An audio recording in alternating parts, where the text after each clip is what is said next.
When it comes to quitting alcohol, the world is filled with traps. It almost feels like the entire universe is conspiring against you sometimes to make you drink alcohol. Well, guess what? You're not imagining things if this has happened to you. At the end of the day, alcohol is not a zero-sum game. If you drink alcohol and die, somebody makes money. So there is a huge incentive to get you to drink regardless of what happens to your health or well-being. But the actual problem isn't the traps that are set up by alcohol companies or people that profit from it. Most of the traps are within your own mind. Your own mind has caused you to be a prisoner to alcohol. So once we've unpacked the 10 traps that can keep you stuck for the rest of your life, it's almost like somebody gives you the key to escape them forever. That's what we're doing today. Let's get into it. If we've not met yet, my name is Leon Sylvester. I'm the founder of SoberClear.com. We help business people and professionals stop drinking alcohol. I've helped over 500 private clients to do it. I've helped tens of thousands of people on this YouTube channel. So these traps, you're not going to fall for them because we're going to crush them all. To celebrate the release of my brand new book, The 48-Hour Alcohol Reset, I'm doing a 50 to 80% discount. You can grab the book on Amazon by searching The 48-Hour Alcohol Reset, or you can click the link in the description of this video. The discount is only available until the end of March, so make sure to grab your copy today. And if you want to read the first 2 chapters for free, just click the link down below, enter your name and email, and I'll email them to you. This book will change the way that you view alcohol forever. Grab your copy today. Trap number 1, the biggest of all, is the fear trap. And it's the fear that you're going to miss out on something if you stop drinking. And when you buy into the fear trap, you think that stopping drinking alcohol is going to be a lifetime of missing out on things. It's a life sentence and you'll never fully recover from it. So what happens is you start to see social situations with a feeling of fear. You go to a wedding, a barbecue, a birthday party, people are drinking, you're not drinking, and you're the one missing out. And this is all based upon a lie that alcohol actually gives you something. It doesn't give you anything. It can't give you anything because it's a drug that all it does is take things away from you. In fact, it can give you cancer if that's what you're looking for. I don't think you are. But this drug doesn't give you anything. There are no benefits to consuming it. So the fear trap shouldn't even be a thing, but it is. It's the biggest trap of all. But this fear will keep you drinking poison until you eradicate it. The second thing is the trap of feeling like you earned a drink. You get home after just sending it all day at the office, right? You've done some massive projects, you've hired this person, you've done this, you've done that. You get home and you tell yourself, I deserve it. I've earned it today. I've pushed myself. You know, another big one is people like to say they drink, but they burn calories in the gym. So they've earned the poisoning of themselves. See, we shouldn't be turning poison into a reward in the first place. I don't see people getting home after a hard day of work and sitting down on the couch and punching themselves in the face as a reward. No, so why did we do it with alcohol? You make progress and then poison yourselves and go backwards. What a sad cycle. Listen, I'll tell you what you've earned after a hard day of work. You've earned rest, real rest. You've not earned the right to kill yourself. You've not earned the right to drink a poison. When you fall into the I've earned it trap, you're rewarding yourself with destruction. And I know I'm sounding over the top and harsh, but this is no joke. Number 3, the third trap, the waiting trap. I have spoke with probably 3,000 people who want help stopping drinking, and these are one-on-one conversations. I've spent thousands of hours doing this, and I hear this all the time. Leon, I need a bit more time. I've got this big thing coming up, and there's always a different thing. Now, I was speaking with somebody a few months ago, and he was dealing with some absolute major health problems in his family. I'm not going to go into the details because I don't think he'll want me sharing them. And he said, Leon, let's get started after the hospital appointment. And I thought to myself, nah, it can't work like that. And I said it to him. I said, dude, if you want to do this, you should have done it yesterday. There's no point waiting till then because what happens if you get bad news?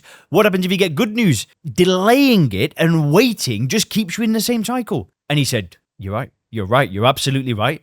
We got started working together. The guy's not drank for months. In fact, he texted me the other day saying, we don't need to work together anymore. I'm done. And this is an attorney. He's got a business. He's got real estate properties. He's a successful man. But he almost fell into that trap of later, right? After the big thing, after whatever. There is never a perfect time and you're stalling. Waiting is staying trapped. Don't fall for this one.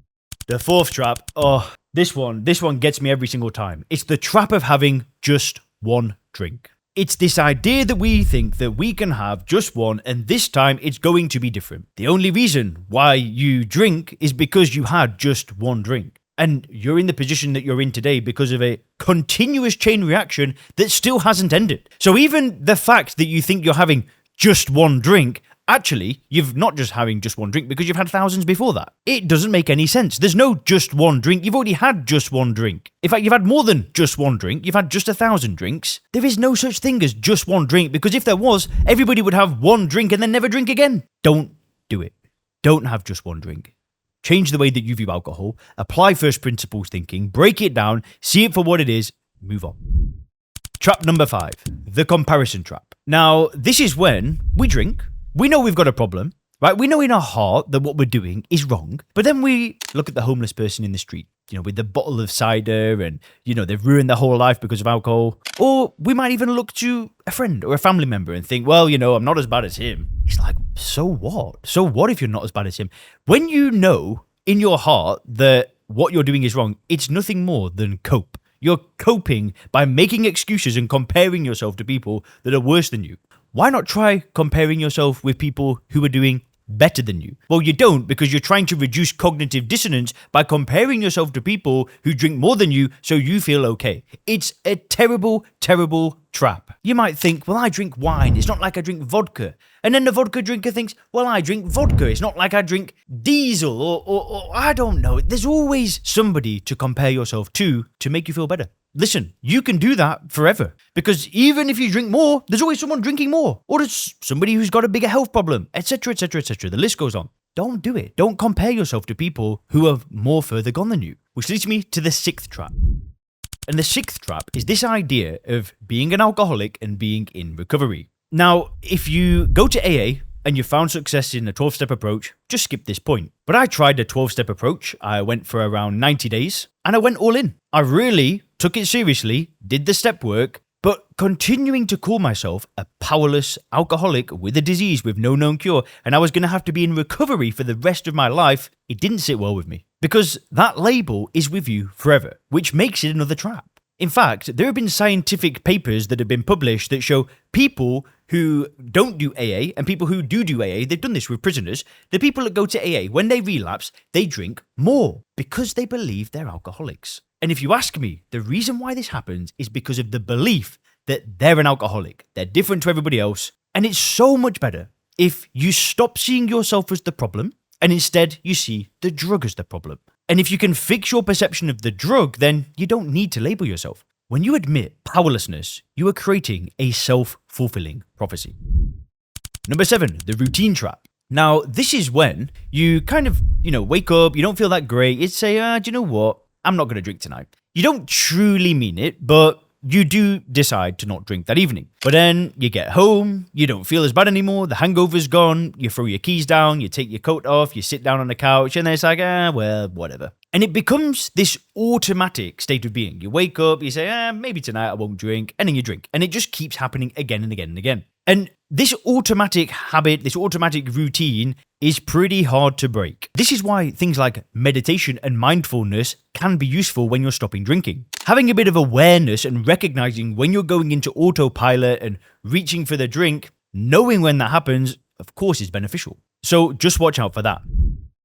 Number 8 is the willpower trap. See, using willpower to not drink is fighting the desire, the actual desire you've got inside of you to drink alcohol. Do you know what's better than that? Than fighting the desire is eliminating this damn desire. Willpower depletes over time. It's a finite resource, and eventually, for me, every single time I've used willpower, it eventually ran out and I ended up drinking again. You can't fight the desire to drink forever. You need to eliminate the desire, break it down from first principles, look at the problem for what it is, use logic, use reasoning, get to a place where you see no benefit to poisoning yourself with a group 1 carcinogen. You're not using willpower to not inhale asbestos.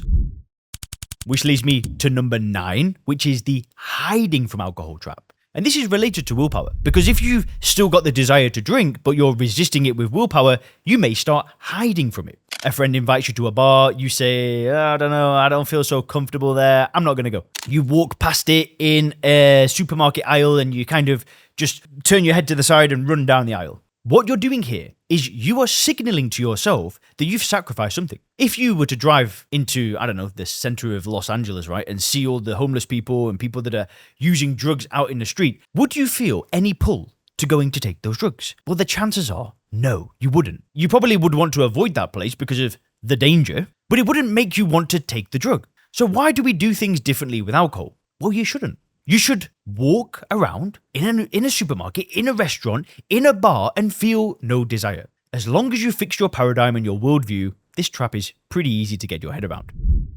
But it leads me to the 10th trap, and this is the one that gets me all of the time. It's the success trap. It's this idea that alcohol drinkers are sophisticated, it's something successful people do, powerful people drink the whiskey, sophisticated people are drinking the champagne. You might have a business deal and then everybody around you is drinking it. This is the thing is, when we link alcohol to success, it is incredibly dangerous because that means the more successful you get, the harder it will become to stop drinking. You need to break this entirely. People aren't successful because they drink alcohol. There is no connection here. And if you click the video on the screen now, I'm going to show you some of the things you must avoid when you stop drinking.